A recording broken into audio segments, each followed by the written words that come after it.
ይገባል። ቃል ሰላም፣ እንዴት ነሽ? እግዚአብሔር ይመስገን በጣም ደህና ነኝ። ዛሬ ቀን ሙሉ ውሎዬ ከእናንተ ጋር ነው። ደስ የሚል ነው። ጥሩ ትምህርት አግኝቻለሁ። እኔ ደስ ብሎኝ ነው ያልኩት እና ያው ዛሬም ደግሞ አንደኛዋ ልጄ ሻሃዳ ይዛለሁ ብላለች። ያው ቀን በቀን ልጆቼ ወደ እናንተ ናቸው እንግዲህ እና ያው ዛሬ ቀን ሙሉ እንዳየሃን እዚሁ ነን። በጣም ጥሩ ትምህርት ነው የተማርነው። እውነታውን እያየንበት ነው። አሪፍ ነው። እሺ አብራች ነው ያላችሁ ወይስ ካንቺ ሌላ ቦታ ነው? ይሄው አለች። ቀን ሙሉ አብረን ነው ያለው ዛሬ ኦንላይን ላይ እዚሁ።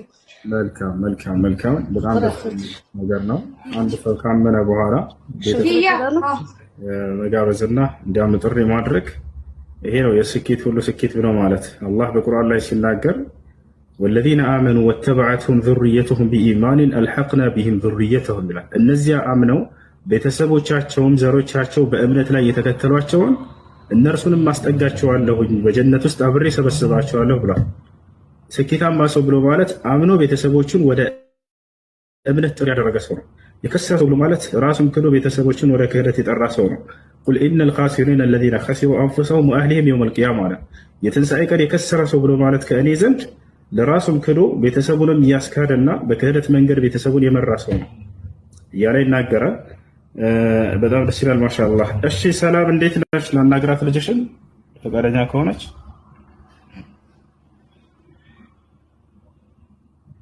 ይሰማል ቃል?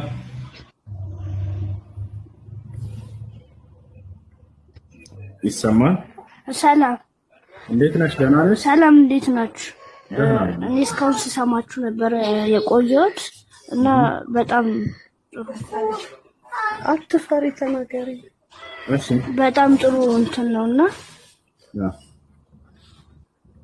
እሺ ሚውት አድርጋችኋል። አትፍሪ፣ አናይሽም እኮ እና እኔም ሻሃዳ መያዝ ፈልጌ ነበር። በቃ እሺ፣ ምንም የተከተልሽ በይ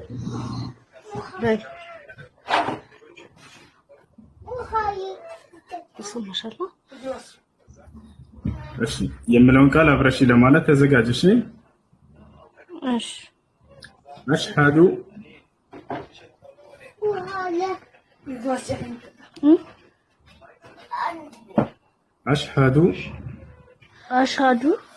አላ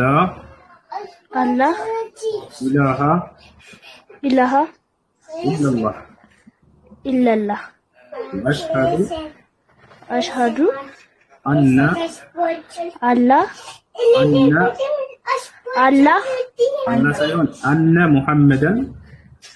أن محمدا رسول الله ما شاء الله تبارك الرحمن الله أكبر. الله كان يجيبه مسلم مثال هون يعني شو قال الشهادة قال ونم بمسكر قال ترمو أشهد أن لا إله إلا الله إنه كالله بستكر بهنا ملك للأملاكين الذي له مال السيون وأشهد أن محمد رسول الله مالت رقمه محمد يا الله ملك تنيانا نبينا شو بيه مسكر له مالتنا كذبوا على مسلمون إن شاء الله الله مسكر يجيبه عند سوس لمن أنك تقبل بوانا شاور يوسدال لسولات زكجيو منزل كزيادة سولات لبسش ሶላትን በመማር መስገድ ትጀምሪያለሽ ማለት ነው። ይሄ ነው አንድ ሰው እስልምናን ከተቀበለ በዚህ ዓለም ላይ ምን ያደርግለታል አላህ ከተባለ ከኃጢአቱ ንጹህ ያደርገዋል። ዛሬ ሰውየው በሰለመበት ቀን አላህ ለዚህ ሰው ያለፈ ኃጢአቱን ይቅር ይለዋል፣ ንጹህ አድርጎ ይቀበለዋል። አልኢስላም ይጅቡ ማ ቀብለሁ አሉ ነብዩ ሰለላሁ ዐለይሂ ወሰለም። እስልምና ከእርሱ በፊት ያለን ኃጢአት ያስተሰርያል አሉ። ሰውየው ሲሰልም ጊዜ አላህ ያለፈ ስህተቱን ሁሉ ይቅር ይልለታል፣ ወደ እርሱ ተመልሷልና። ወደ እኔ የተመለሰ ባሪያን እምርለታለሁ እያለ ይናገራል። ወኢኒ ለገፋሩ ሊመን ታበ ወአመነ ወዐሚለ ሷሊሐን ثم اهتدى ወደ እኔ ንስሐ ያደረገ የተመለሰ ባሪያን እኔ እምርለታለሁ ይብላል። እና ይህ ነው በቀጣዩ ዓለምስ ምን ቃል ተገብቶለታል? አንድ ሰው ሙስሊም ከሆነ እስልምናን ከተቀበለ ከተባለ የዘላለማዊ ሀገር የሆነችዋን የገነትን ቃል ገብቶለታል። ይህን ሲናገር አላህ ምን አለ? ኢነ الذين آمنوا وعملوا الصالحات لهم جنات النعيم خالدين فيها أبدا وعد الله حقا وهو العزيز الحكيم ይላል። እነዚያ በእኔ አምነው መልካምን ለሰሩት የገነትን ጸጋ ላስገባቸው ቃል ገብቼላቸዋለሁ በእርሷም ውስጥ ለዘላለም ዘውታሪዎች ሲሆኑ ይህም የእኔ የአምላካችሁ የአላህ ቃል ነው ለነዚህ ሰዎች አለ። እኔም አሸናፊና ጥበበኛ የሆንኩኝ አምላክ ነኝ እያለ ይናገራል። ይህ ነው። ለአላህ ምስጋና ይገባው። ስምሽ ማን ነበር? የእኔ ስም መጀመሪያ አብያ ነበር፣ ግን አሁን ማን ብላችሁ ታውጡልኛላችሁ? እሺ አሁን ደስ የሚልሽ ሙስሊም ስም አንቺ ታውቁ፣ የአንቺን ምርጫ እናየዋለን። ካሁን ደግሞ እኛ እናስመጥሻለን፣ ትመርጫለሽ። እሺ ደስ የሚል ስም እስኪ ልጆች ጻፉ ኮሜንት ላይ። ኢልሃም፣ አይሻ፣ እሺ ኑሰይባ፣ ሌላስ? አሲያ። ደስ ያለሽን ታስቆሚንና ይሄ ደስ ይለኛል ወይ? ሱመያ፣ አሲያ ቢሆን መርጬለታል። አሲያ። እሺ እሷን ምርጫ ኢንቲሳር ነው። ኢንቲሳር ማሻአላህ ኢንቲሳር። እሺ የመጀመሪያ ስምሽ ማን ነበር? ብያ። እሺ ከዚህ በኋላ ኢንቲሳር ሆነታል። እሺ ኢንቲሳር ስለ ሃይማኖት ደግሞ ይበልጥ መማር ስለስለምና ሌሎች ጓደኞች እንደዚህ ታስተምራለች ነገር ታደርጋለች። እሺ ሁሴን ይሰማል? ይሰማል። አረከለችው እናቷ ናት። በነገራችን ላይ እናቷ ክርስቲያን ናት። ክርስቲያን የትኛዋ ሌላዋ ልጅ ሰለመች። ዛሬ ደግሞ ይችኛዋ ልጇ ናት የሰለመችው እና ለእናት የሆነ ዳዕዋ ነገር ብታደርግላት። አሁን እናቷ ናት አብሯት ያለችው ገብቶሃል? እናቷ ደግሞ ክርስቲያን ናት። በጣም የምትገርም እናት ናት። ሱብሃንአላህ። አሁን ሰው ሰለምቴዎችን በሚያሰቃይበት ሰዓት እሷ ግን ልጆቼ መስለም ከፈለጉ ችግር የለውም ብላ አምናበትኝ ይዛ መእታ ከዚህ ሸሃዳ እስከሚያስያዝ የደረሰች እናት የምትገርም እናት ናት። እና አሁን ይህች እናት የሆነ ትልቅ ክብር የሚገባት ሴት ናት። በጣም ነው የገረመችኝ ሐቂቃ። እና የሆነ ዳዕዋ ብታደርግላት። ኡስታዝ አረብ አሰላሙ አለይኩም። እስኪ ነሲሃ ነገር ስለተረጋ ጀዛከላሁ ኸይር። ትልቁ ላይ አድርጌያለሁ፣ ቪዲዮ ላይ አድርጌያለሁ። ኸይር ኢንሻአላህ። بعد أعوذ بالله من الشيطان الرجيم بسم الله الرحمن الرحيم الحمد لله رب العالمين الصلاة والسلام على رحمة العالمين رب اشرح لي صدري ويسر لي أمري واحلل عقدة من لساني يفقهوا قولي. السلام عليكم ورحمة الله وبركاته. በመጀመሪያ አላህ የሰው ልጅን የፈጠረበት ትልቁ ዓላማ ምንድነው? አላህ በቁርአኑ ሲናገር ወማ ኸለቅቱል ጂነ ወልኢንሰ ኢላ ሊያዕቡዱን ጂንንም ኢንስንም እንዲገዙኝ እንጂ ለሌላ ነገር አልፈጠርኳቸውም ማለት። ስለዚህ አላህ ከፈጠረን በኋላ ደግሞ እንደዚሁ አልተወንም። በየክፍለ ዘመኑ በየጊዜው አላህ ነቢያትን ረሱሎችን እየላከ የተለያዩ መመሪያ መጻሕፍቶችን እያወረደ የሰው ልጅ ወደ ጥመት መንገድ እንዳይሄድ አላህ ሰዎችን በየጊዜው በየክፍለ ዘመኑ ነቢያትና ረሱሎችን ትልክ ነበር። ለምሳሌ አላህ በቁርአኑ ሲናገር ምንድነው ያለው? በሱረቱ ኢስራ ምዕራፍ 17 ቁጥር 13 ላይ ከ13 ጀምሮ እስከ 15 ያለውን ክፍል በደንብ ብናነበውና ብንረዳው ምን ይላል? መን ኢህተዳ ፈኢነማ የህተዲ ሊነፍሲሂ አለ። መን ኢህተዳ አንድ ሰው ለምሳሌ ቢመራ የተመራ ሰው ቢሆን ጥቅሙ ለራሱ ነው፣ ለነሱ ብቻ ነው፣ ለራሱ ጥቅም ነው። ማንንም አይጎዳም፣ ማንንም አይጠቅምም። ወመን ضل فإنما يضل عليها እንዲሁም መንገዱን ስቶ በአላህ ላይም ብከፍ ራሱን ነው እንጂ የሚጎዳው ማንንም አይጎዳም። ቀጠለና አላህ ምን አለ? ወማ ኩና ሙዐዚቢነ ሐታ ነብዐሰ ረሱላ መልእክተኞችን እስክንልክ ድረስ ህዝብን የምንቀጣ አይደለንም። ለምሳሌ አንድ ሰው መልእክቱ ካልደረሰ የአላህ መልእክት ካልደረሰ አላህ እንደማይቀጣ እንግዲህ በመልእክቱ ነገረን ማለት ነው። ስለዚህ የሰው ልጅ የተፈጠረበት ዓላማን ካወቀ ትክክለኛ መንገድ የቱ ነው ብሎ ማወቅ ደግሞ የሱ ግዴታ ነው ማለት ነው። ምክንያቱም አላህ ለምሳሌ በቁርአኑ ሲናገር ስለ ዲን አልእስላም ሲናገር አላህ በሱረት አልዕምራን ምዕራፍ 3 ቁጥር 19 ላይ ኢነ ዲነ ዐንደላሂ አልእስላም አለ። በምድር ላይ ብዙ ሃይማኖቶች አሉ። ኢስላም አለ፣ ክርስቲያኒቲ አለ፣ ሴኩላሪዝም አለ፣ ሂንዱይዝም አለ፣ ካውዳ አለ፣ ሽንቶ አለ እና ብዙ ሃይማኖቶች አሉ። ዞራስትሪዝም አለ፣ ሌሎችም የመሳሰሉት አሉ። ነገር ከሁሉ ውስጥ አላህ በቁርአኑ የነገረ ምንድነው? በአላህ ዘንድ ተቀባይነት ያለው ሃይማኖት ኢስላም ብቻ ብሎ ተናገረ። እስላም የሁሉ ሃይማኖት ነው። ለምሳሌ እኛ ሙስሊሞች በነብዩ መሐመድ አለይሂ ሰላቱ ሰላም ብቻ እናምናለን። በኢሳ እናምናለን፣ በአደም፣ በእድሪስ፣ በኑህ፣ በሁድ፣ በሳልህ፣ በሉጥ፣ በኢብራሂም፣ በእስማኤል፣ በኢስሐቅ፣ በያዕቁብ፣ በዩሱፍ፣ በሹዓይብ፣ በአዩብ፣ በዙልክፍል፣ በሙሳ፣ በዘከሪያ፣ በያሕያ፣ በዒሳ እና በነብዩ መሐመድ ሰለላሁ ዐለይሂ ወሰለም በሁሉም እናምናለን። ይሄ ሁሉም ያሳየው ምንድነው? የተላኩ ነቢያት በሙሉ ሩሱሎች በሙሉ የአላህ መልእክተኞች ከዚህ ፊት የተላኩ በሙሉ የተላኩት በዲን እስላም ላይ መሆኑን ግልጽ የሚያሳየው ነው ማለት ነው። ለምሳሌ ብዙ ጊዜ ክርስቲያኖች ይመጡና የተለያዩ ጥያቄዎችን ይጠይቃሉ። እናንተ ለምንድነው ስለ ኢየሱስ የምታወሩት? ለምንድነው ስለ ማርያም የምታወሩት ብሎ ሲያወሩ እናያለን። ሲጀመር እኛ ዒሳ አላህ በቁርአኑ ሲነግረን ዒሳ የአላህ መልእክተኛ ናቸው፣ የተላኩትም ለበኒ እስራኤል እንደሆነ አላህ በቁርአኑ ይነግረናል። እናቱም እውነተኛ እንደሆነች ለምሳሌ በቁርአን ውስጥ በሱረቱል ኢስራ በሱረቱል መርየም ምዕራፍ 19 ካነበባችሁ ሙሉ ምዕራፍ ካነበባችሁ መጽሐፍ ቅዱስ የማያስተምር ልብ በማይነኩ የሆኑት ምዕራፎች ልብ በሚነካ መልኩ ነው አላህ በቁርአኑ ስለ መርየምና ስለ ዒሳ አለይሂ ሰላም ዒሳም በጊዜው ሲያስተምር የነበረው ምንድነው? ኢነላህ ረቢ ወረብኩም ፈዕቡዱ ሃዛ ሲራጡን ሙስተቂም አላህ ጌታዬም ጌታችን ነውና እሱን ብቻ ተገዙት።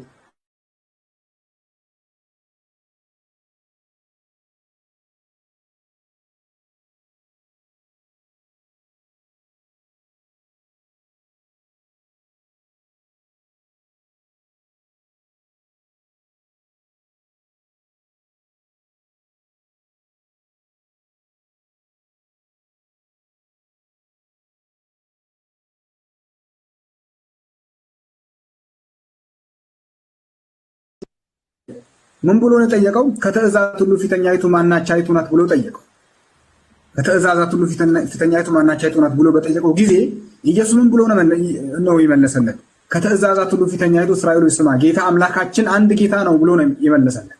እንግዲህ ኢየሱስ የአምላክነትን የእግዚአብሔር ልጅነትን ማዕረግ ጭምር ክርስቲያኖች ሰጥተው እንዲያመልኩ እናያለን። እንግዲህ አንድ ጊዜ ከታች ሸሃዳ ምትልጃለች መሰለኝ። እስቲ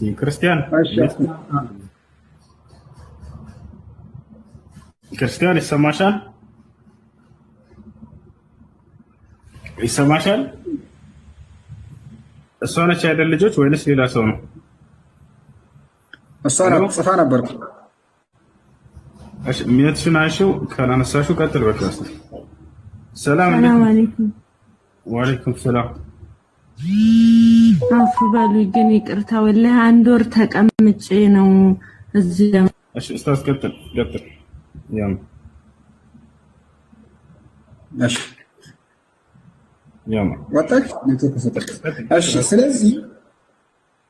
ስለዚህ ብዙ ጊዜ ክርስቲያኖች እኛ ጋር መጥተው ጥያቄ ሲጠይቁን መልሱን ግን የሚያገኙት በመጽሐፋቸው ውስጥ ነው።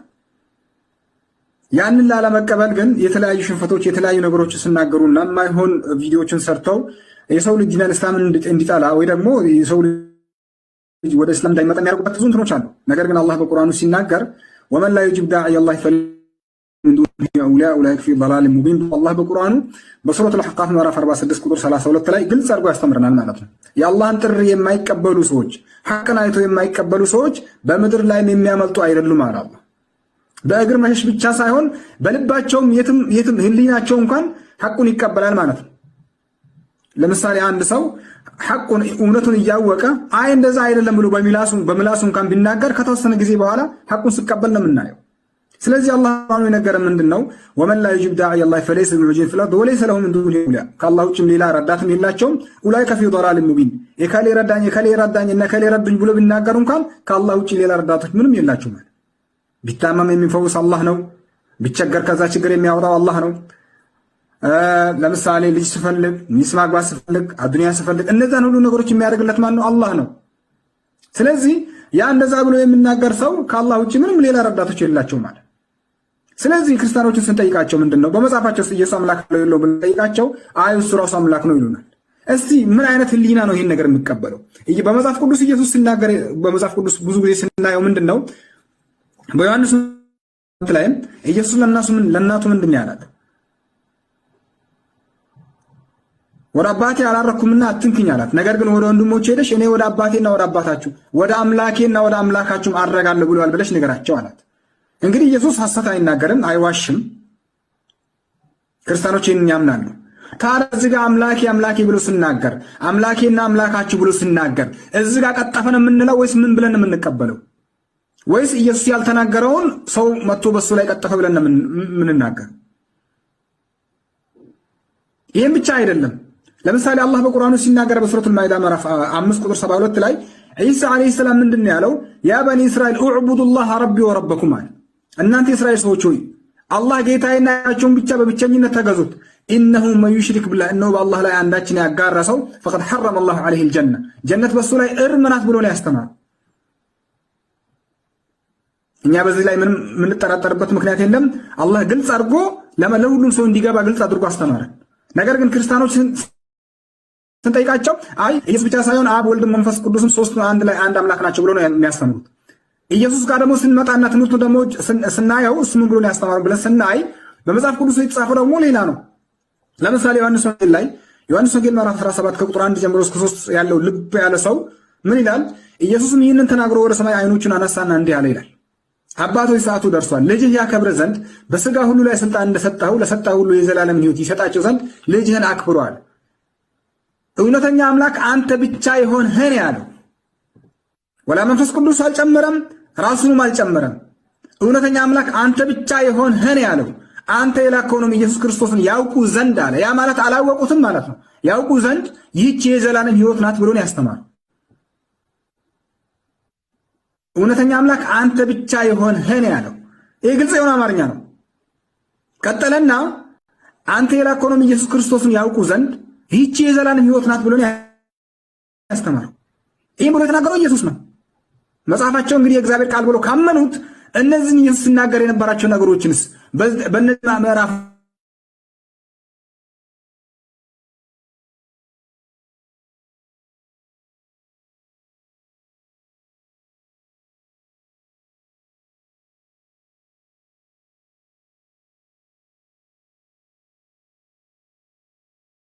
ያለው የለውም ስንል መጽሐፍ ቅዱስ ይመልሳል ማለት ነው። ከማን እንደተወለደ ጽንስ እንደነበር እንዴት እንዳደገ እንደተገረዘ እንደተገረፈ እንደበላ እንደጠጣ ለምሳሌ ከቢታንያ ሲመለሱ እንደ ምሳሌ ብንወስድ ማርቆስ ወንጌል ላይ እንደተጻፈው ምዕራፍ 11 ቁጥር 12 ጀምሮ ያለውን ስናይ ምን ይላል መሰላችሁ? በማግስቱም ከቢታንያ ሲመለሱ ኢየሱስ ተራበ ይላል። ለምን እያሳየሁት ለምን አላነብም? እያያችሁ ለምሳሌ እንደዚህ እያሳያችሁ ባነብ ይሻላል። ክርስቲያኖች ምናልባት ስክሪንሾትም ለምትወስዱት ይጠቅማችኋል። ክርስቲያኖች እዚህ ጋር የምታዩት ማርቆስ ወንጌል ነው። ምዕራፍ 11 ከቁጥር 12 ጀምሮ ያለው ስናይ እንዲህ የሚለው እናነባለን። በማግስቱም ይላል እዚህ ጋር እንደምታዩት በማግስቱም ከቢታንያ ሲወጡ ተራበ ይላል። ኢየሱስ ቅጠልም ያላት በለስ ከሩቅ አይቶ ምናልባት አንዳች ይገኝባት እንደሆነ ብሎ መጣ ይላል። ነገር ግን የበለስ ወራት አልነበረምና መጥቶ ከቅጠል በቀር ምንም አላገኘባትም ይላል። እዚህ ጋር ብዙ ጥያቄዎችን ማንሳት እንችላለን። ሲጀመር ከቢታንያ ሲመለሱ ኢየሱስ ተራበ ይላል። አንድ የተራበውን አካል እንዴት አድርገን ነው አምላካችን አድርገን የምናመልከው? ቅጠልም ያላት በለስ ከሩቅ አይቶ ይላል። ከሩቅ አይቶ ምናልባት እንግዲህ አንዲት ዛፍ ቅጠል ያለባት ፍሬ ይኑራት አይኑራት በሚለው ምናልባት ብሎ መጣ። ምናልባት እንዴት አንድ አምላክ የተባለ አካል አንዲት ዛፍ ያለበት ፍሬ ይኑራትን ያላወቀ እንዴት አድርገን አምላካችን አድርገን እናመልካለን? ስንት ዛፎች አሉ በምድር ላይ? እችን አንዷን ዛፍ ያላወቀውን አካል እንዴት አድርገን አምላካችን አድርገን እናመልከዋለን? ምናልባት አንዳች ይገኝባት እንደሆነ ብሎ መጣ ይላል። ነገር ግን የበለስ ወራት አልነበረምና መጥቶ ከቅጠል በቀር ምንም አላገኘባትም ይላል። መልሶም ከአሁን ጀምሮ ለዘላለም ማንም ከአንቺ ፍሬ አይብላ አላት። ደቀ መዛሙርቶቹም ሰሙ ይላል። እሺ እንዴት አድርገን አምላካችን አድርገን የምናመልከው? ይሄ አምላክ ባህሪ ነው? መራብስ እዚህ ጋር ያለውን ያላወቀውን ኢየሱስ እንዴት አድርገን አምላካችን አድርገን እናመልከዋለን? ይሄ አምላክ ባህሪ ነው? አምላክ እንደዚህ ነው? እንቀጥላው ነው። ለምሳሌ ክርስቲያኖች ኢየሱስን ቸር ብሎ ሲያመልኩ እናያለን፣ ቸር ብሎ ሲጠሩት እናያለን። ነገር ግን በዛን ጊዜ በነበረበት ጊዜ ኢየሱስ ምን ብሎ መልስ ሰጥ ነበር? እንዴት አድርጎ ራሱን ሲከላከል እንደነበር እንመልከት። ከአለቆቹም አንዱ ቸር መምህር የዘላለምን ሕይወት እንዲወርስ ምን ላድርግ ብሎ ጠየቀው ይላል። ከአለቆቹም አንዱ ቸር መምህር የዘላለምን ሕይወት እንዲወርስ ምን ላድርግ ብሎ ጠየቀው ይላል። ኢየሱስም ስለምን ቸር ትለኛለህ አለው። ይሄ ቁጣ ነው። ግልጽ አማርኛ ለምንረዳ ሰው የግልጽ አማርኛ ነው። ስለምን ቸር ትለኛለህ? ከአንዱ ከእግዚአብሔር በቀር ቸር ማንም የለም አለ። እንግዲህ ኢየሱስ ቸር መሆኑን ከተቃወመ እሱ ካረገ በኋላ በሱ ብለን መጥራት ቅጥፈት አይደለም ወይ ነው? ወይስ ኢየሱስ ራሱ አላወቀም? ቄሶች፣ ዲያቆናትና ፓስተሮች ናቸው ስለ ኢየሱስ ከኢየሱስ በላይ የሚያውቁት። እንቀጥል። አሁንም ዮሐንስ ወንጌል ጋር ደግሞ እንሂድ። ዮሐንስ ወንጌል ላይ ምዕራፍ 5 ቁጥር 30 ላይ እንዲህ ይላል። ይህን ብሎ የተናገረው ኢየሱስ ነው። እኔ ከራሴ አንዳች ላደርግ አይቻለኝም አለ። አንድ ሰው ከራሱ ምን ማድረግ ካልቻለ የከሌን ፈጠረ እንደዚህ ብሎ አንድ ሰው ከኋላ እሱ ያላለውን ነገር እዚህ ጋር የሚቃወመውን ነገር ሺህ ጊዜ ከዛ በላይም በሱ ላይ ጽፍ ያ ሁሉ ቅጥፈት ነው ማለት ነው። ልክ እዛ ጋር እንዳየነው ሁሉ ሌላ ነገርን በሱ ላይ ቢጨመር እንዳለ ቅጥፈት ነው ማለት ነው። ቀጠለና ከራሴ አንዳችን ላደርግ አይቻለኝም እያለ ያለው ኢየሱስ ነው። አይ ወይ እዚህ ጋር ቀጠፈ ብላችሁ ንገሩን። ምን አለ? እኔ ከራሴ አንዳችን ላደርግ አይቻለኝም፣ እንደሰማው ፈርዳለሁ፣ ፍርዴም ቅን ነው፣ የላከኝን ፍቃድ እንጂ አለ። የላከኝን ፍቃድ እንጂ ፍቃዴን አልሻምና አለ። የላኪውን ፍቃድ እንጂ የራሱን የማይሻውን አካል እንዴት አድርገን አምላካችን አድርገን የምናመልከው? እስቲ ክርስቲያኖች አንዳንዴ እንኳን ወደ ቀልባችሁ ተመለሱ። ሙስሊሞች ጋር መታችሁ ኢየሱስ አምላክ ነው ኢየሱስ እንደዚህ ነው ከማለታችሁ በፊት የቱ ጋር ነው ኢየሱስ የአምላክነትን ባህሪ ያሟላው? ውስጥ የቱ ጋር ነው? እኔ ከራሴ አንዳችን ላደርግ አይቻለኝም ነው ያለው። እንደሰማው ፈርዳለሁ ነው ያለው። እንደሰማው ፈርዳለሁ፣ ፍርዴም ቅን ነው፣ የላከኝን ፍቃድ እንጂ ፍቃዴን አልሻምና አለ። እኔ ስለ ራሴ እንኳን በመሰክር ምስክርነቴ እውነት አይደለም አለ። ግድ አምላካችን ብለን ማምለክ አለብን። ደግሞ እኮ የምገርመው ነገር ደግሞ ምንድን ነው? ኢየሱስ ስለ ራሱ እንደዚህ ብሎ ባይናገርና አስጣብል ዝም ብል አምላክ አድርጎ ቢገዙት እኮ የሆነ ነገር ነው። ነገር ግን ሁሉ ነገሮች ተቃወመ ኢየሱስ። ታረኛ እንዴት አድርገን አምላካችን አድርገን እናመልከዋለን? ሉቃስ ወንጌል እንደዛ ካለ ማቴዎስ ወንጌል ላይ ደግሞ እንሂድ። ማቴዎስ ወንጌል ላይ ኢየሱስ ምንድን ነው ያለው? በማቴዎስ ወንጌል በምዕራፍ 23 ቁጥር 9 ላይ እንዲህ ብሎ ተናገረ ኢየሱስ። ቁጥር 9 ላይ ምን አለ? አባታችሁ አንዱ እንግዲህ ኢየሱስ አምላክ አባቴ ብሎ ስለጠራ አምላክ አድርጎ ነው አይደል የሚያመልኩት? እስቲ ኢየሱስ ደግሞ ምን ብሎ ነው የምናገረው? አባታችሁ አንዱ እርሱም የሰማዩ ነውና በምድር ላይ ማንንም አባት ብላችሁ አትጥሩ አለ። በምድር ላይ በነበረበት ጊዜ ኢየሱስ ማንንም አባት ብላችሁ አትጥሩ ካለ ኢየሱስ አምላክነት ውስጥ ይገባ አንድ። ሁለተኛ ደግሞ አባት የተባለ ደግሞ እዚህ ጋር በዚህ በመጽሐፍ ቅዱስ ጥቅስ አባት ብሎ ማለት አምላክ የሚል ትርጉም ነው እንጂ ሌላ ትርጉም የለውም ማለት። ሊቃችሁ አንድ ነው አለ። ኢየሱስ ደግሞ ሊቅ ነው እንጂ አምላክ አይደለም። ታዲያ ሊቅ አምላክ ነው እንዴ? ሊቃችሁ አንድ እርሱም ክርስቶስ ነውና ሊቃውን ተብላችሁ አትጠሩ አለ። ኢየሱስ በዚህ ጥቅስ መሰረት ሊቅ ነው እንጂ አምላክ አይደለም። ስለዚህ እነዚህ ሁሉ ነገሮች ግልጽ ናቸው ማለት ነው። ታዲያ ኢየሱስን እንዴት አድርገን አምላካችን አድርገን እናመልከዋለን? እነዚህ አምላክ ባህሪ ናቸው የምለው እንግዲህ ሁላችሁም ራሳችሁን ጠይቁ። ክርስቲያኖች በተለይ ራሳችሁን ጠይቁ። እህታችን እንግዲህ ኢንሻአላህ በርቺ። በየጊዜ ትምህርቶችን ኢንሻአላህ በዚህ መልኩ ኢንሻአላህ ይቀጥላሉ። ጀዛኩሙላሁ ኸይረን። እኔ ጋር ስላልደረሰ ጃብሪ ይቀጥሉ ኢንሻአላህ።